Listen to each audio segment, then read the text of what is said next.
the and I wasn't the Greenwich Kid, this Greenwich Kid thing. And so he's like, finally it was a disconnect. So finally he's like, you know what, I'm just going to take you off there and just have you produce, you know what I mean? And I was also writing the second shows, like All American and Mania, which really isn't writing a TV show, because like I'll never understand this to my dying day. Like, I don't know what kind of morons they had working for them before, but fucking, they're giving me like, I don't know, 75 grand a year, maybe 75 or 100 grand a year. I think it was 75. Plus, I make money every time I did house shows, which I did some, and there's some other stuff. I mean, I made a decent living, and it was, but the job entailed writing All American and Mania, but all they were second-run shows. Like all the angles were in Raw and Superstars. So Mania and them, all you had to do was format in matches. You know what I mean?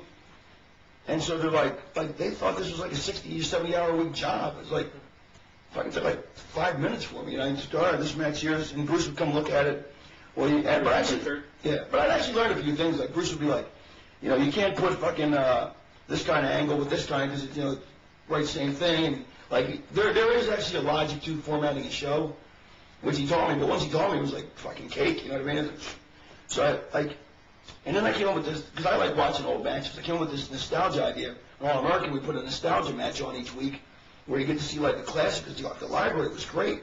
So it was just, so that was kind of an excuse for me to go to the library, watch a bunch of old-timer matches, and then pick one that then they would air it, you know. And then it was actually kind of hard to air them because Vince was feuding with everybody, so he wouldn't air matches with Bruno, wouldn't air matches with guys who were still alive, you know, blah, blah, blah, you know, still in the business, or this or that.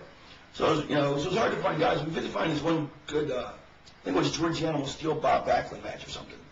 But, I mean, there's a lot of them, but it was great. Like, I couldn't air Dusty. There was this great Dusty Superstar Grand match from Madison Square Garden.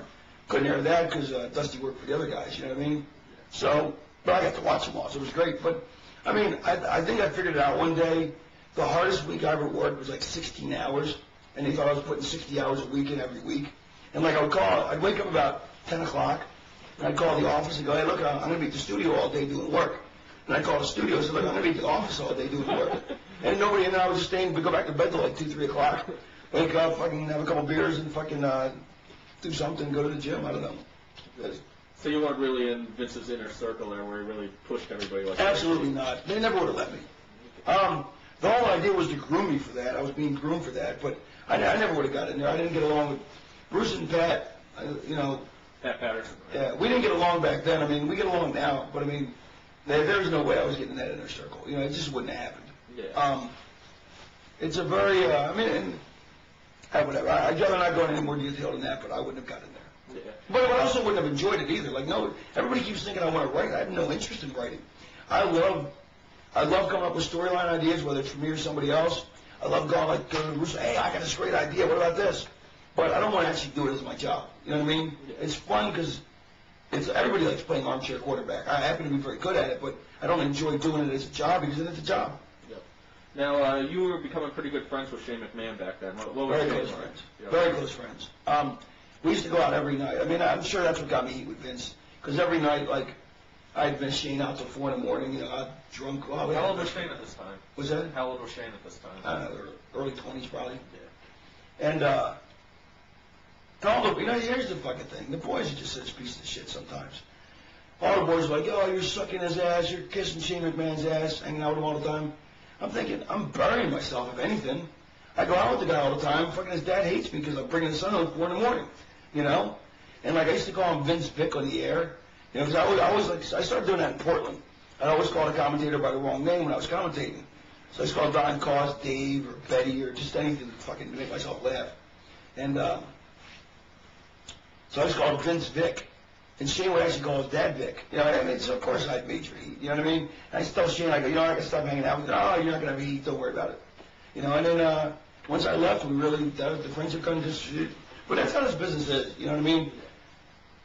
You don't, there's still people I'm in touch with. You know, I still some close friends, but I mean, for the most part, most people there's a lot of transient friendships. You know, you become real close, and then you move somewhere else, and then you don't see each other for 5 years, you know? Yeah. Was Shane able to keep up with you, partying? Oh, absolutely.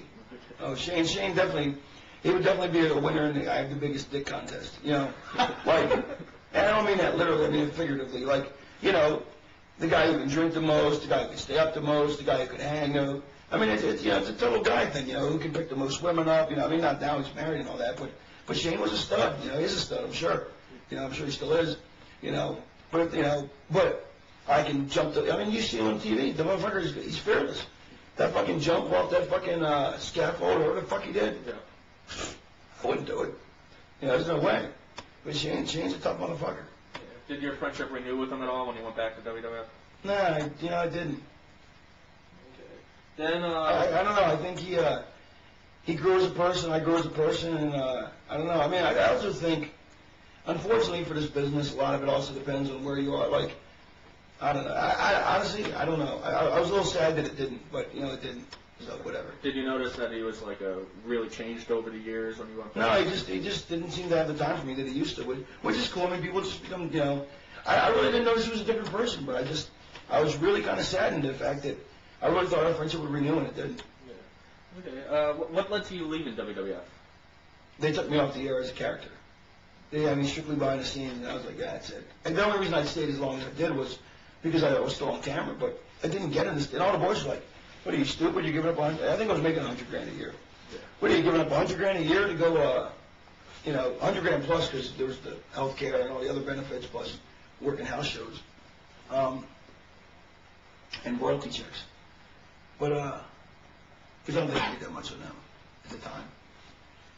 But, I got in this business to wrestle, and I told the boys, I go, look, I want to be a producer, I went to college for producing. Yeah. And they just couldn't believe that I would walk away, and I was like, I'll show you someday when I'm going to be a big star, and you guys will see. But, you know, I knew I had what it takes, you know. I knew all I knew was opportunity. You know, the boys didn't see it, but whatever. You know, I proved them wrong. So did you give your notice to WWF? Or Yeah, I gave my notice, which I'm sure didn't win me any favors either, you know. Because I did it very politically. I mean, I went out like, you know, as business as possible, but I don't think Vince likes anybody leaving him, you know. Yeah. But honestly, I think I buried myself by going out with Shane, and eventually I did win Vince over, but we'll get to that. But what I can talk about. Okay. Now, did you know you were going to ECW before you gave your notice? No. Wait, I don't think so. I don't think I had it. Do you have any kind of game plan? Oh yeah, I did actually. Yeah. My dad always told me don't leave one job till you have another, which was smart advice. So, me and Art Barr became really close. Like me and Art Barr, and here's another guy. I know I was going to get this later. Art Barr always claims, he always used to tell me that the Love Machine character was based on Scotty the Body, you know, which I'd love to think that, and you know, my ego loves to think that, but in many ways, and Art was I love Art to death, but he was a liar. I mean, Art lied about a lot of stuff. Didn't make him less of a good guy. That was just Art's way. He was raised in the business where it's not lying, it's working. But by the same token, if you watch the Love Machine character, it's very reminiscent of Scotty the Body. Like, he used to hate when we were in Portland that he couldn't be the pretty boy character. You know, like he loved he wanted to be the pretty boy heel, and I had that's what I was doing.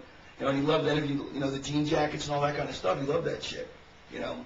So whether he really did or didn't, but suffice to say, we started talking like 3 or 4 times a week because I wanted to get into AAA. And of course, Conan, me and Conan are real good friends now.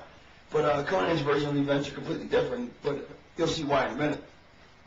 Art, and he talked all the time. Like, and he was trying to get me as the third Gringos Locos because they needed a third guy. Conan wanted to be the third Gringos Locos. In Conan's version of events, Art used to tell him that he couldn't stand me, and he wanted Conan to be the Gringos Locos. But Art used to tell me all the time he hated Conan and wanted me the third Gringos Locos. And knowing Art Barr, he probably did tell Conan that, and he did tell me that. You know what I mean? Like, I wouldn't doubt that. Except for the only reason I think my story is has more validity is the fact that he would actually call and put me on three-way as he's talking to Pena or whoever Pena's sidekicks were about using me. You know what I mean?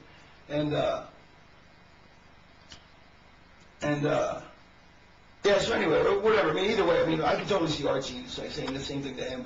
But suffice to say, that was what I was really hoping to do, was going to AAA, you know?